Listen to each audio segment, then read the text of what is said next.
Are D Sharma exercise 5.6 question number 36। तो question number 36 क्या बोल रहा है sir, find the sum of first 17 term, यानी हम लोग को इस 17 का वैल्यू फाइंड करना है, ठीक है।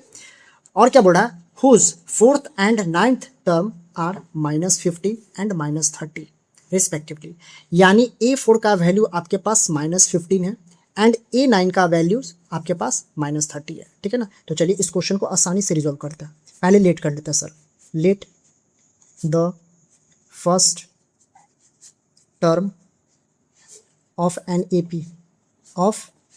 AP को आप A लेट कर लीजिए, ठीक है। एंड कॉमन डिफरेंस को D। आपके पास गिवन क्या है, गिवन डेटा है सर, A4 का वैल्यू दिया हुआ। A4 का वैल्यू क्या है सर, A4 का वैल्यू आपके पास -15 है। तो पहले इसको रिजॉल्व कर लेते हैं। A4 के लिए डायरेक्ट क्या लिख सकते हैं, A+3D लिख सकते हैं, जी सर लिख सकते हैं, -15। इसको फर्स्ट इक्वेशन मान लेते हैं। उसके बाद दिया हुआ सर A9, यानी 9 का वैल्यू -30 है, यानी 9th टर्म। तो A9 इक्वल्स टू -30। तो A9 के लिए क्या लिखूंगा, A+8D -30।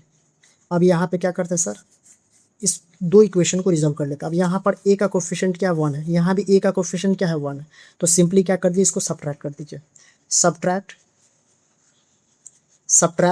2 - 1, 2 का इक्वेशन लिख लीजिए, A+8D इक्वल टू -30, और फर्स्ट का इक्वेशन क्या है, A+3D equal to -50। Sign change कर दीजिए, ठीक है। ए कैंसिल हो जाएगा, 8 में से 3 गया, 5 बचेगा सर, ठीक है ना। अब यहाँ पे क्या होगा, अब ये हो गया -15 होगा। तो D का वैल्यू क्या होगा 3, D का वैल्यू -3। अब D का वैल्यू -3 आया, तो D का वैल्यू किसी एक इक्वेशन में पुट कर दीजिए, A का वैल्यू मिल जाएगा, ठीक है ना। तो पुटिंग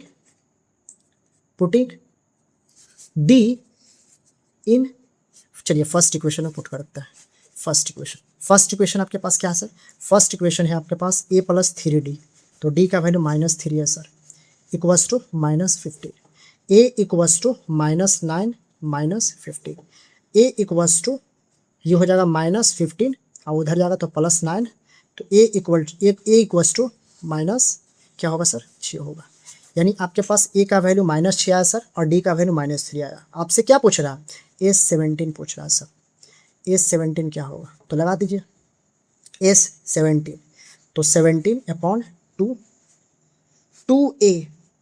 2A का वैल्यू क्या सर, -6 प्लस n-1 × D, यानी 16, 17 में से गया 16, और D का वैल्यू क्या सर, -3, ठीक है। तो S17 का वैल्यू फाइंड होगा सर। यहाँ कौन फार्मूला लगा है, Sn equals to n/2, 2A + n-1 × D लगा, ठीक है ना।